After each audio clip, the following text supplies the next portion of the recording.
Bismillahirrahmanirrahim. Assalamualaikum warahmatullahi wabarakatuh.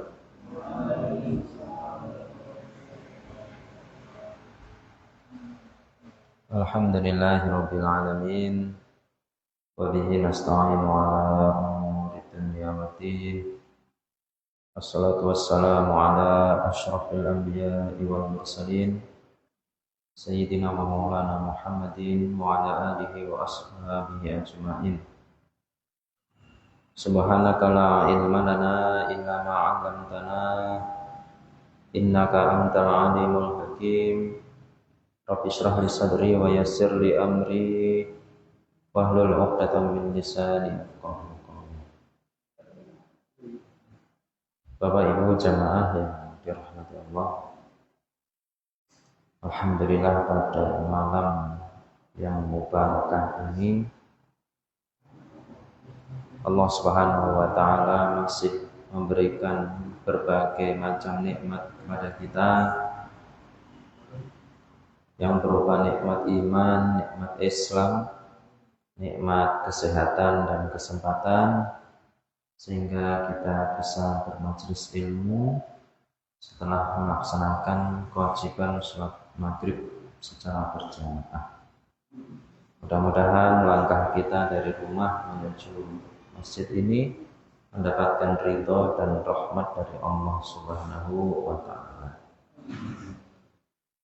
Salawat serta salam semoga tetap tercurah limpahkan kepada junjungan kita Nabi besar Nabi Muhammad sallallahu alaihi wasallam. Bapak Ibu jamaah yang dirahmati Allah, monggo kita lanjutkan ngaji kita tafsir Tarbawi surat Ali Imran,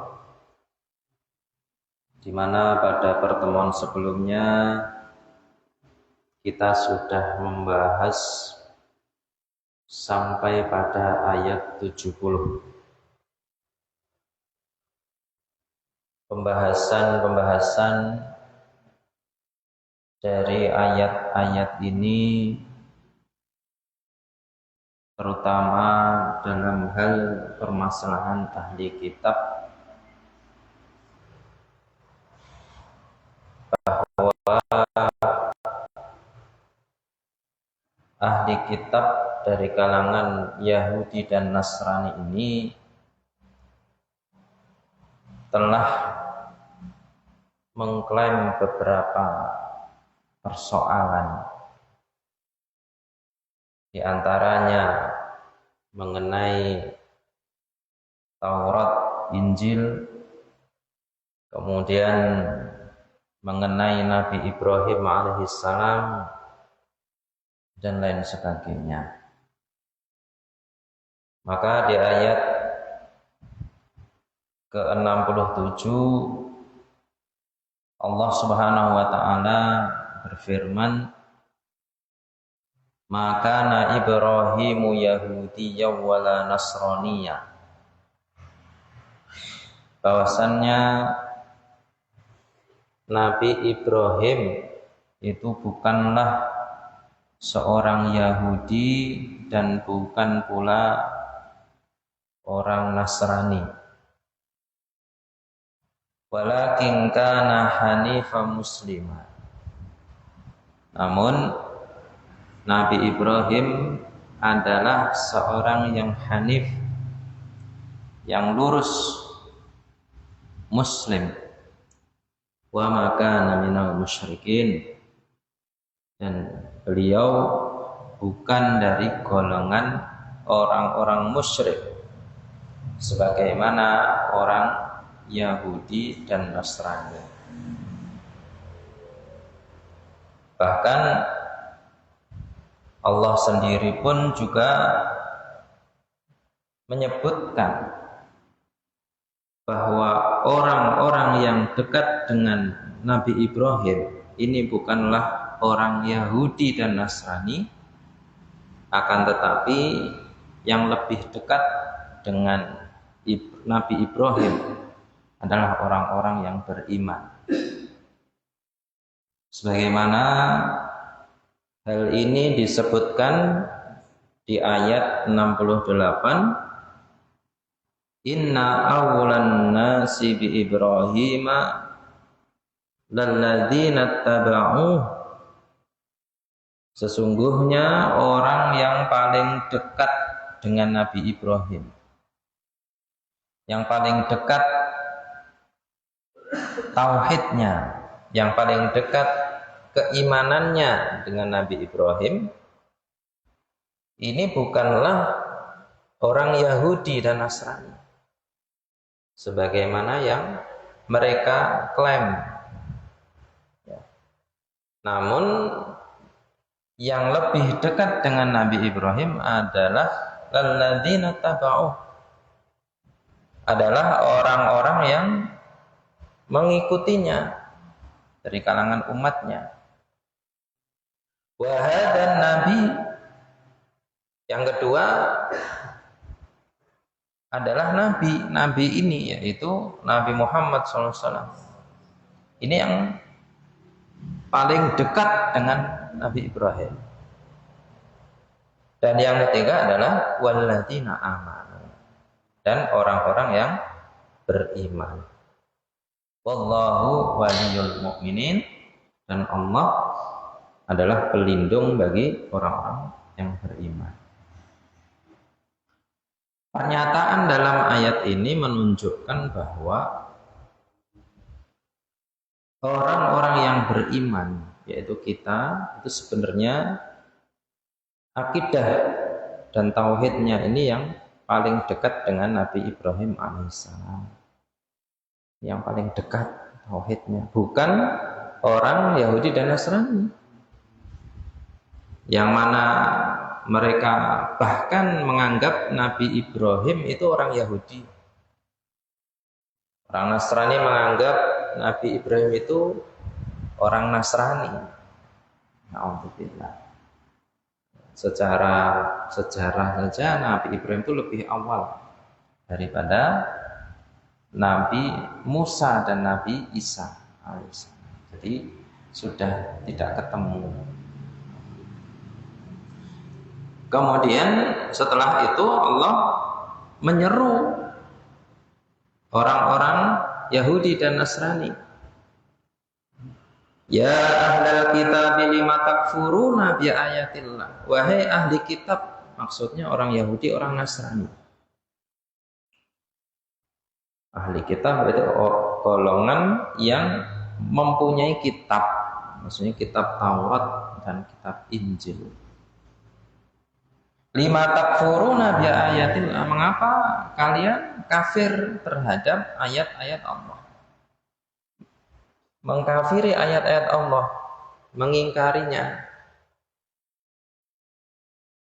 Maka kalimat kafir itu dari kafara yakfuru, itu artinya ghatta yaghuttu, artinya menutup. Jadi orang kafir itu orang yang tertutup hatinya dari hidayah Allah. Makanya karena tertutup, akhirnya mereka punya hati tapi tidak digunakan. Lahum qulubun la yafqahuna biha. Mereka punya pendengaran tapi nggak bisa dipakai, punya mata nggak bisa. Dinasehati kayak apa yang nggak masuk. Karena apa? Tertutup dari hidayah Allah. Begitu yang tutup. Itu secara bahasa seperti itu. Wahai ahli kitab, mengapa kalian mengkafiri ayat-ayat Allah? Mengapa kalian tidak mengimani ayat-ayat Allah? Wa antum tashhadun, padahal kalian sebenarnya mengetahui, sebenarnya paham mana yang benar, mana yang tidak. Itu paham. Jadi orang Yahudi itu orang pinter. Sebenarnya orang Yahudi itu ngerti kalau Nabi Muhammad itu, ya Nabi itu tahu akhir zaman akan muncul seorang Nabi yang bernama Muhammad. Itu mereka tahu, bahkan lebih tahu daripada orang-orang Arab. Makanya Dulu sebelum datang Islam, sebelum diutus Rasulullah itu, orang-orang Yahudi itu dijadikan rujukan. Mereka dianggap orang pinter, orang banyak tahu lah. Ya. Jadi kalau tanya tentang keagamaan itu tanya kepada mereka. Bahkan orang-orang Yathrib itu mereka bisa tahu kelak akan muncul seorang nabi di Mekah. Itu ya dari orang Yahudi Yathrib. Akhirnya mereka berbondong-bondong datang, terjadilah Baiat Aqobah pertama, Baiat Aqobah kedua. Itu dari mana? Tahunnya dari orang Yahudi. Nah.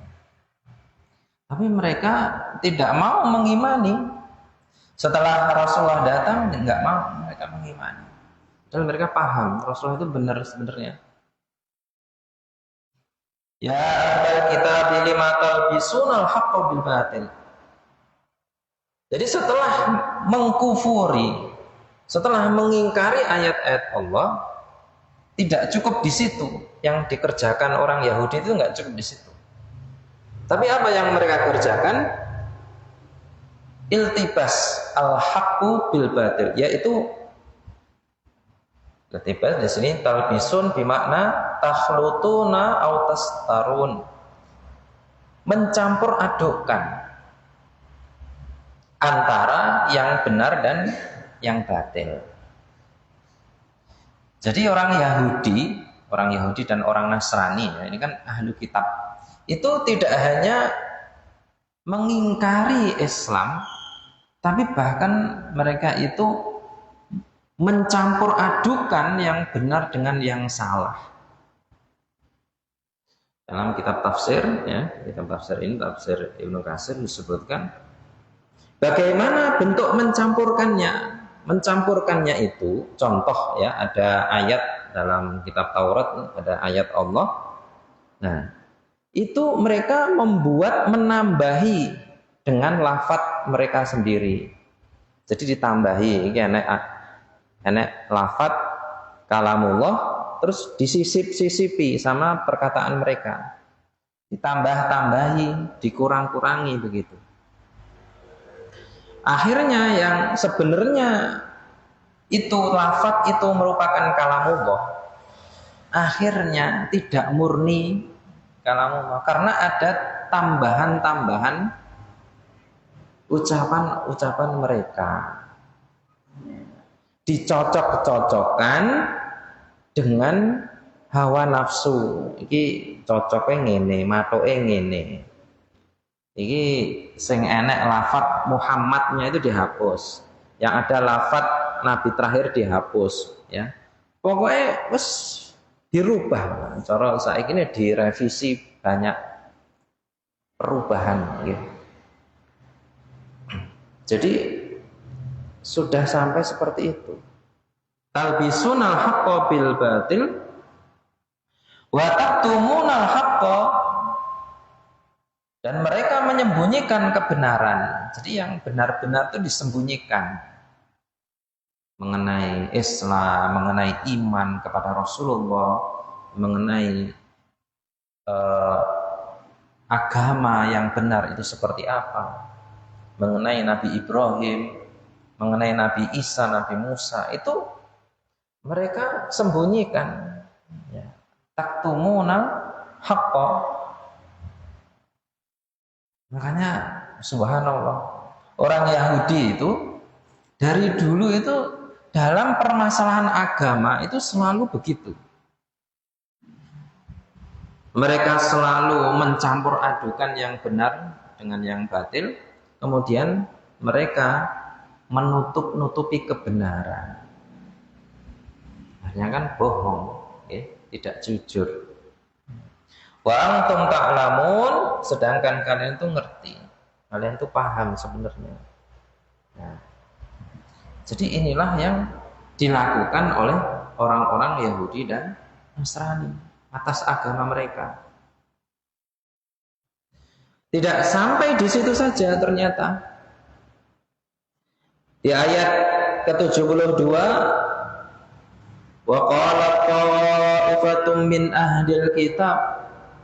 Ada segolongan ahli kitab ini mengatakan, jadi golongan mereka itu ada beberapa golongan itu yang mengatakan aminu billadzi unzila 'alal ladzina amanu. Ada orang-orang yang menyeru atau memerintah sebagian dari yang lain untuk beriman. Jadi tidak hanya merubah kitabnya, tapi ada segolongan dari mereka itu yang tugasnya ini mereka itu membuat perintah kepada sebagian yang lain untuk beriman. Aminu billadzi unzila 'alal ladzina amanu. Beriman kepada Al-Qur'an, beriman kepada agama syariat Islam. Wajahan nahar, ketika awal siang. Jadi ketika pagi hari itu diperintahkan untuk masuk Islam. Masya Allah, ini sudah mulai menyerang. Kalau yang tadi itu merubah ya ajaran agama, nah, terus yang selanjutnya ini mulai frontal begitu, menyerang. Tidak cuman tinggal diam aja, tapi sampai menyerang. Mereka membuat makar agar supaya segolongan dari mereka ini masuk Islam di awal siang, di pagi hari, wajahan nahar, waqfuru akhirahu. Ya. Kemudian hendaklah kalian mengingkari atau keluar dari Islam akhirahu, di akhir siang, artinya di sore hari. Jadi setelah pagi hari masuk Islam, sore hari diperintah untuk keluar dari Islam. Subhanallah, sampai seperti itu. La'allahum yarji'un, tujuannya apa? Agar orang-orang yang imannya masih lemah. Ini dalam kitab tafsir disebutkan orang-orang yang imannya masih lemah itu kan ini rawan ya, masih labil imannya itu, masih suka ragu-ragu gitu. Nah, orang-orang yang imannya ini masih lemah, masih suka rapuh, itu agar supaya murtad ikut dengan kalian. Karena apa?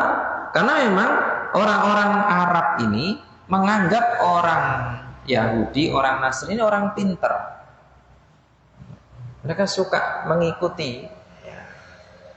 Sehingga ketika orang Yahudi dan Nasrani masuk Islam di pagi hari, ya, mereka itu merasa sangat terdukung ya, wah, orang Yahudi pada mlebu Islam. Ya. Jadi mereka orang-orang yang masih lemah imannya itu merasa terdukung. Namun apa yang terjadi ketika sore hari itu mereka berbondong-bondong keluar dari Islam sehingga menimbulkan keraguan-raguan atas orang-orang beriman yang imannya lemah. Makanya orang yang baru masuk Islam itu namanya mu'allaf. Mu'allaf itu dari kata allafa yu'allifu itu yaitu kasih sayang, orang yang masih butuh perhatian, kasih sayang. Ya, masih perlu diberi kasih sayang gitu kan. Karena apa? Karena masih lemah imannya. Sehingga disyariatkan untuk dikasih zakat. Karena orang mu'alaf kan salah satu mustahik, orang yang berhak menerima zakat. Itu dikasih biar imannya kuat, biar senang gitu kan. Karena ketika dia baru masuk Islam pasti terjadi benturan yang banyak ya. Baik itu benturan iman ya. Dia harus masuk pada keyakinan syariat yang baru, mungkin benturan keluarga, mungkin pekerjaan, ya kan? Sehingga orang yang baru masuk Islam itu perlu didampingi, perlu dibantu. Makanya namanya mu'allaf. Nah, subhanallah, seperti itu. Ini yang dikerjakan oleh orang Yahudi Nasrani itu seperti itu. Jadi Mereka tuh makarnya itu luar biasa. Mereka rela mempertaruhkan harga dirinya untuk mengkufuri Islam. Artinya apa? Kalau harga diri mereka itu sudah berani berkorban, berarti mereka itu berani bertaruh nyawa juga pun berani. Sehingga apapun bisa dilakukan, ya. Kebohongan, terus kedoliman, semena-mena, pembunuhan, itu mereka berani mengerjakan itu. Karena memang dari sejarahnya pun juga seperti ini. Ya, bahkan dulu ya, nah, kita buka buku sejarah itu ada seorang yang orang kafir itu, dia itu masuk Islam untuk merusak Islam. Enggak gemen-gemen ya, sampai hafal Quran. Yang namanya Snock Horgrens itu kan dia ini misionaris, hanya dia masuk Islam untuk merusak Islam dari dalam sampai menghafalkan Quran. Bayangkan. Bahwa dewe sing wong Islam orang karuan iso ngapal Quran ya. Lah iki wong non muslim masuk Islam ngapalin Quran, yo hafal Quran. Untuk merusak Islam dari dalam. Snock itu namanya. Wong Londo niku. Ya Allah. Jadi memang dari dulu itu begitu. Dulu saja itu seperti itu, apalagi hari ini. Hari ini tuh zaman fitnah tuh luar biasa. Dulu saja itu ada yang seperti itu, ada istilahnya orang yang berpura-pura masuk Islam untuk merusak Islam. Itu dulu. Apalagi sekarang, mungkin ya sudah wujudnya itu sudah para alim ulama, wujudnya sudah pemimpin, sudah was, bahkan mungkin di sekitar kita ini, bisa jadi di sekitar kita orang yang kita anggap sebagai orang yang terpercaya, orang yang dalam ilmunya, bisa jadi, lagi wis kejadian kok. Ternyata dia ini adalah orang yang merusak, yang niatnya ingin merusak kita, ingin merusak. Makanya di zaman fitnah seperti ini kita harus kuatkan iman kita, ya. Harus kuatkan iman kita, perdalam ilmu kita, jangan menuhankan seseorang, karena itu bisa menjadi kekecewaan atas diri kita. Nauzubillah min dzalik. Wala tu'minu illa liman tabi'a dinakum, kata Allah apa? Dan janganlah kalian percaya.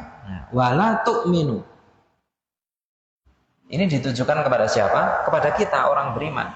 Jangan kalian wahai orang yang beriman percaya kecuali illa liman tabi'a dinakum, kecuali kepada orang yang mengikuti agama kalian. Nanti orang beriman. Untuk urusan agama, itu jangan percaya kecuali kepada orang-orang yang beriman. Karena kalau kalian percaya kepada orang Yahudi dan Nasrani dalam urusan agama, ya wes, nanti akan diobok-obok itu, akan dipermainkan. Qul innal huda hudallah, sesungguhnya hidayah itu adalah hidayah Allah. Ayyuta ahadum mithla ma utitum aw yuhajukum inda rabbikum, ya. Bahwa seseorang itu akan diberikan hidayah sebagaimana kalian, aw yuhajukum inda rabbikum, dan jangan percaya bahwa orang Yahudi Nasrani itu kelak akan mengalahkan, akan berhujah kelak di akhirat itu akan bisa mengalahkan kalian, itu jangan percaya begitu. Dengan kata lain, jangan ragu-ragu terhadap agama kalian karena menganggap orang Yahudi Nasrani itu lebih pinter, sehingga kalian khawatir jangan-jangan sing bener ki wong Yahudi wong Nasrani. Jangan-jangan wong Yahudi ki sing bener, agamaku sing salah. Itu jangan sampai terjadi begitu. Ragu-ragu. Karena mungkin bisa jadi, ya kan? Bisa jadi itu ada penyakit syak, penyakit ragu-ragu. Jane iki Islam ki bener apa ora? Jane wong Kristen iki jane ki bener apa ora? Kok ketoke kok bener, ketoke kok salah. Nah, itu biasanya itu penyakit menyerang kita seperti itu. Itu namanya penyakit keraguan-raguan. Maka kata Allah, wala tu'minu illa liman tabi'a dinakum. Jangan percaya gitu. Dan jangan menganggap mereka akan menang atas kalian dalam berhujah. Kemarin pertemuan yang lalu sudah kami sampaikan bahwa ketika ada perdebatan atau diskusi tentang agama dimanapun, pasti Islam itu menang. Dengan konsepnya orang Yahudi Nasrani, orang Kristen itu konsepnya, konsep ketuhanan dan lain sebagainya, itu pasti bisa dikalahkan dengan konsep tauhid, konsep Islam. Tetapi nek aku kok gak iso ya kaya ngono, nah itu lain kalau itu ya. Karena mungkin kemampuan kita, makanya dalam perdebatan itu tidak boleh sembarangan orang, harus orang-orang yang benar-benar berilmu. Tapi aku nek ditekoni ngene aku gak paham ya, karena itu kita keterbatasan ilmu kita. Kalau para ulama itu yang ilmunya benar-benar mendalam, itu tidak akan mungkin kalah dalam perdebatan masalah agama. Itu nggak akan mungkin. Dari sisi akalnya, dari sisi rasionalnya itu nggak akan mungkin kalah. Dari sisi historisnya nggak mungkin kalah, kan? Dari sisi moralnya, nilainya juga nggak akan mungkin Islam itu kalah. Nggak mungkin ya.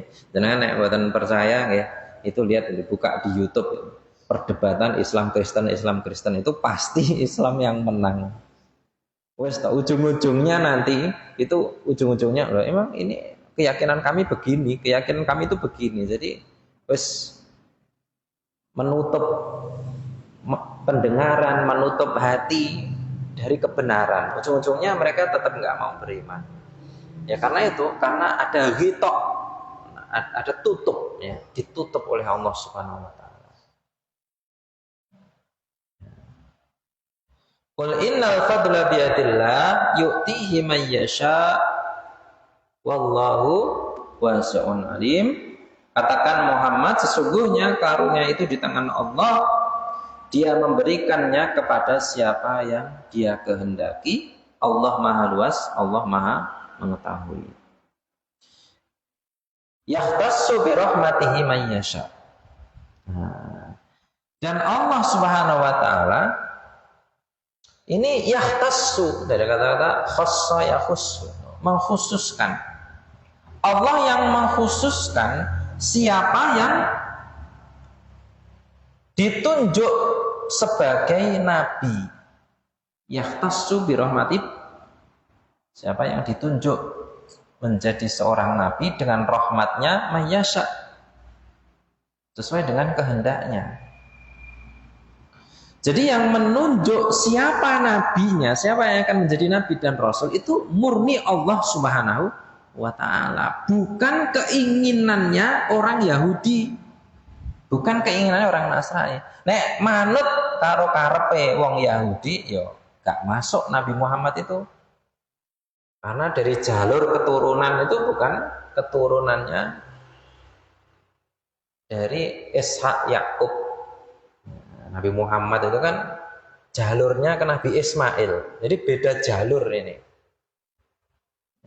Karepe wong Yahudi itu ya, yang jadi nabi itu ya keturunannya Ishak Yakub itu, keturunan terus nyambung. Jadi yo nabi ini saka wong Yahudi, bukan dari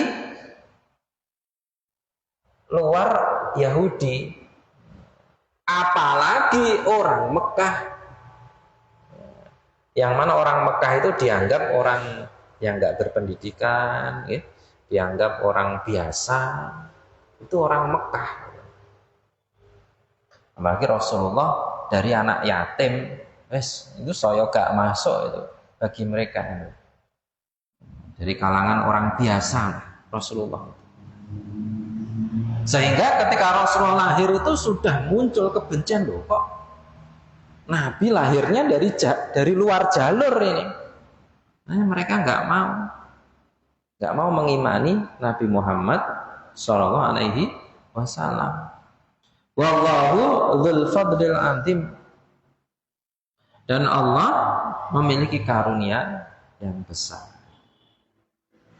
Makanya sejak dulu itu orang Yahudi itu bencinya sama Rasulullah itu luar biasa. Beberapa kali ingin membunuh Nabi. Salah satunya Rasulullah pernah diracun dengan salah seorang wanita Yahudi. Ketika makanan itu sudah sampai tenggorokan, ada khobar dari Jibril, hanya dimuntahkan. Namun ternyata ada masih ada sedikit yang nyantol racunnya itu, sehingga ketika Rasulullah tahun ke-11 ya, tahun ke-11 kenabiannya Rasulullah diwafatkan. Itu kan Rasulullah sakit sebelumnya. Sakit beberapa hari. Itu beliau pernah mengatakan ada sedikit rasa ya, bekas dari racun yang dulu pernah aku makan. Itu sebenarnya dalam kitab Sirah Nabawiyah seperti itu. Artinya apa? Bahwa dalam kematiannya Rasulullah itu ada sumbangsih, ya, ada perannya orang Yahudi di situ, yang menyebabkan Rasulullah meninggal sakit. Ya. Itu ada peran, ada campur tangannya orang Yahudi yang dulu walaupun tidak semuanya tertelan, tapi masih ada bekasnya. Masya Allah. Makanya orang Yahudi, orang Nasrani sejak dulu itu membunuh Nabi itu memang benar. Tidak hanya Nabi ya, Nabi Zakaria, Nabi yang lain.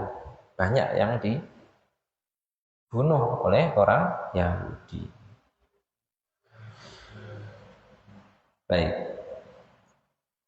Kami ulangi bahwa dalam urusan agama itu sudah jelas. Jangan sekali-kali percaya, jangan terbawa pikiran bahwa orang Yahudi ini seolah-olah benar, bergawangnya pinter-pinter. Ya. Terus ada keraguan dalam agama kita. Orang Yahudi apa ya bener ya? Apa ya bener? Ya. Jadi jangan sampai ragu-ragu akan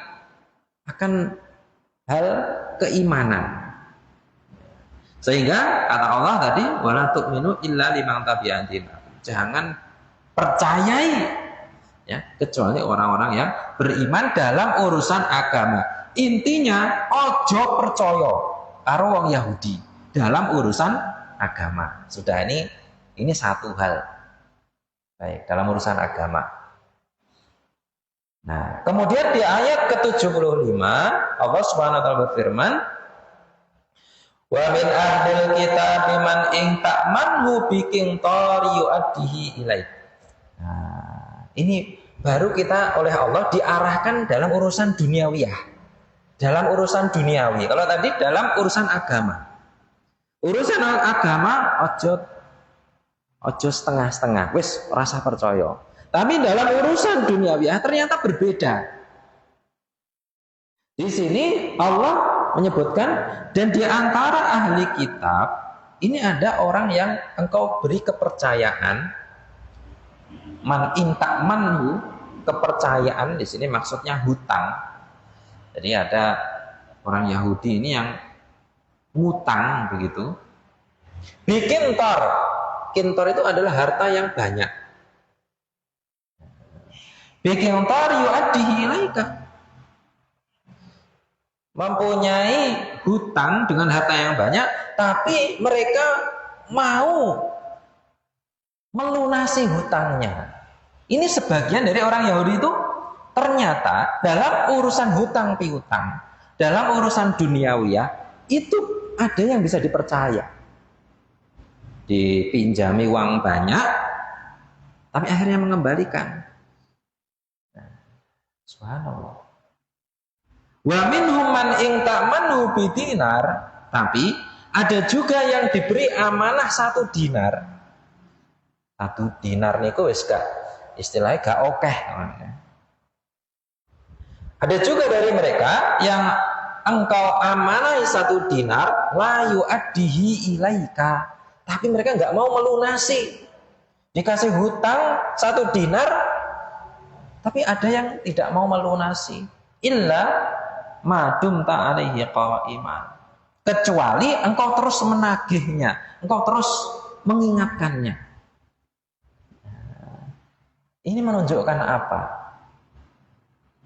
Hal ini menunjukkan bahwa dalam urusan duniawiyah kita boleh bermuamalah, kita boleh bersosial, hutang piutang, jual beli, mengadakan perjanjian kesepakatan dengan orang-orang Yahudi.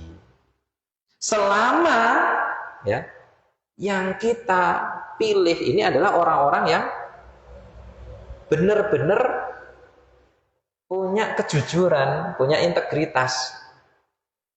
Karena tidak semua orang Yahudi itu pembohong, tidak. Ada yang wongnya jujur, wongnya bisa dipercaya. Seperti Rasulullah sendiri pun pernah berhutang.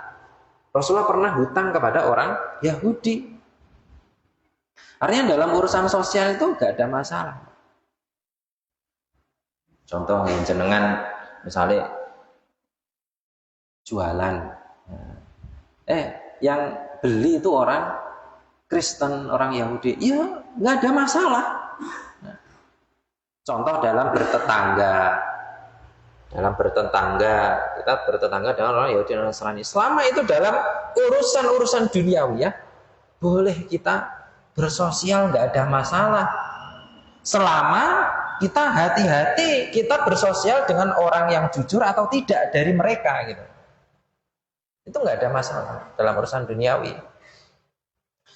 Dalam kitab tafsir ini disebutkan, pernah dulu di zaman Bani Israel, ini Bani Israel ini orang Yahudi, itu ada salah seorang Bani Israel ini punya hutang ya 1.000 dinar dengan orang Bani Israel yang lain. Jadi ada fulan dari Bani Israel itu berhutang 1.000 dinar dengan fulan yang lain dari Bani Israel.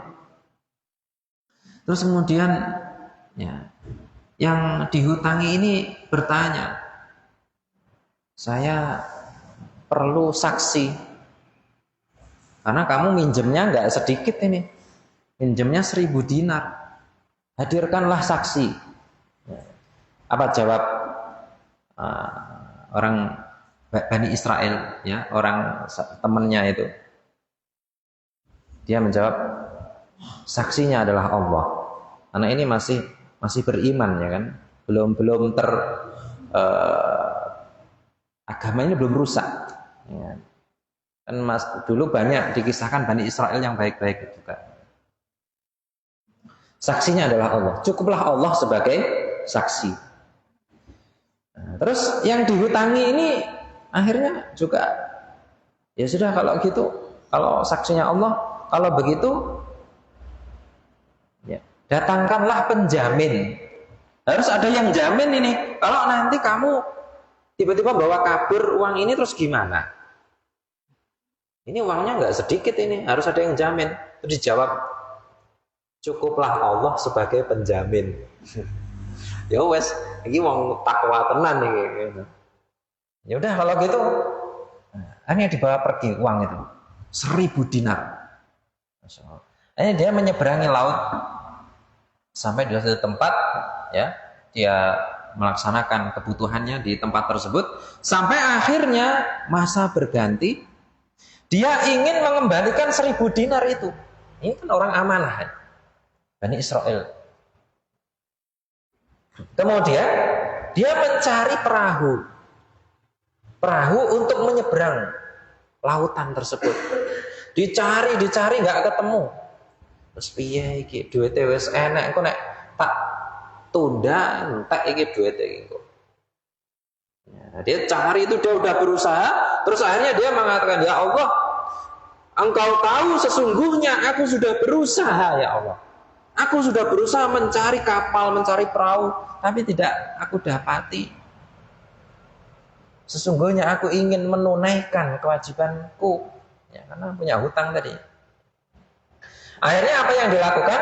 Dia ambil kayu, ya, sepotong kayu, terus kayu itu dilubangi, dikeruk, dibolongi, terus uang 1.000 dinar itu dimasukkan ke kayu tersebut, terus dia tulis surat kepada temannya yang menghutangi itu. Wahai saudaraku, saya ini adalah hutang saya kepadamu 1.000 dinar.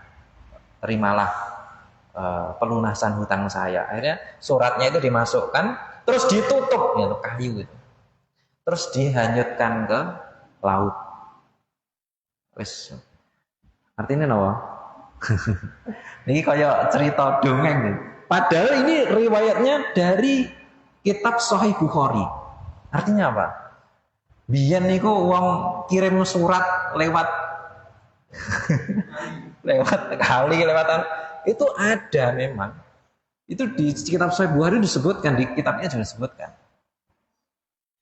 Jadi kirim surat lewat barang itu yo nyatane yo tekan niku.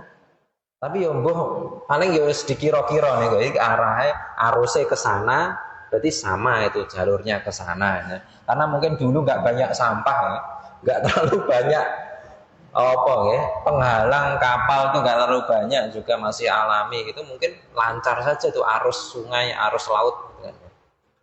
Dan itu terjadi sampai akhirnya kayu tersebut terombang-ambing oleh ombak lautan, terus sampailah ke pantai. Nah, ketika orang ini di tepi pantai, dia melihat ada kayu. Dia mendapat ada kayu, terus dia ingin memanfaatkan kayu tersebut, dia ambil, ternyata di situ ada benda di dalam kayu tersebut, diambillah, ada uang 1.000 dinar. Loh, ini siapa ini? Dibuka, ternyata ada surat, dibacalah itu. Surat tersebut, Masya Allah, ini ternyata surat ini, uang ini dari saudaranya yang dulu pernah berhutang. Akhirnya dia bertasbih sebanyak-banyaknya kepada Allah Subhanahu wa taala. Itulah kalau orang itu kalau bertawakal itu dibantu sama Allah. Cukuplah Allah sebagai penjamin. Nah, setelah beberapa waktu, ya, orang yang berhutang ini mendapatkan perahu, Pak. Petok perahu, alhamdulillah. Wes. Nah, akhirnya dia karena mengumpulkan uang lagi, ya, hanya dia berniat untuk mendatangi saudaranya itu dengan perahu itu. Tak lunasi lah. Wes mbuh sing duit 1.000 dinar sing biyen kan mbuh tekondi, sing penting saya harus ketemu sama saudara saya, ingin saya lunasi. Jadi saking amanahnya itu, dia ingin memastikan bahwa saya benar-benar bayar utang. Akhirnya dia naik perahu itu, naik menyusuri lautan sampai akhirnya tiba ke saudaranya. Masya Allah, disambut. Ya saudaraku, ini saya mau bayar hutang 1.000 dinar. Mengapa engkau membayar lagi? Bukankah engkau sudah mengirimkan itu, mengirimkan uangnya lewat kayu? Ya betapa terkejutnya dia, Masya Allah. Ternyata uangnya itu benar-benar sampai kepada dia. Inilah ya keajaiban ya yang benar-benar terjadi manakala orang itu bertawakal kepada Allah, dan ini terjadi pada Bani Israel. Artinya orang jujur itu di segala agama itu ada. Orang yang bisa dipercaya, orang jujur itu di semua agama ada. Karena memang sifat manusiawi seperti itu. Ya. Lah aja neng agama liya. Wong Islam wong ora jujur oke. Wong Islam ya. Orang nggak jujur, pembohong itu banyak. Begitupun di agama yang lain itu tidak semuanya pembohong. Ada orang jujur juga di sana yang bisa kita manfaatkan untuk bermuamalah, bersosial. Dzalika bi annahum qalu laisa 'alaina fil ummiyina sabil. Mereka itu mengatakan, orang Yahudi itu mengatakan, oh, kami itu tidak punya dosa, celaan ya di hadapan orang-orang ummi, orang-orang Mekah. Jadi orang-orang Yahudi itu menganggap diri mereka itu jauh di atas orang-orang Mekah, orang-orang ummi. Kan Rasulullah kan juga ummi juga. Wa yaquluna 'alallahil kadziba wa hum ya'lamun, dan mereka itu mengatakan kedustaan atas Allah sedangkan mereka mengetahui. Inilah apa yang dikerjakan oleh orang-orang Yahudi dan juga karakter sifat mereka ya, dalam surat Ali Imran. Ini menjadi pengingat bagi kita ya, bahwa di dunia ini itulah sifat manusia seperti itu ya. Mudah-mudahan kita dijauhkan dari sifat dusta, dari sifat jujur, dan dari kita didekatkan dengan sifat jujur dan kita menjadi orang-orang pilihan, orang-orang yang dekat pada sifat-sifat yang baik di hadapan Allah Subhanahu wa taala. Demikian yang dapat kami sampaikan. Mudah-mudahan bisa bermanfaat. Alhamdulillahirabbil alamin. Subhanakallahumma wa bihamdika asyhadu an la ilaha illa anta astaghfiruka wa atubu ilaik. Syukran. Wassalamualaikum warahmatullahi wabarakatuh.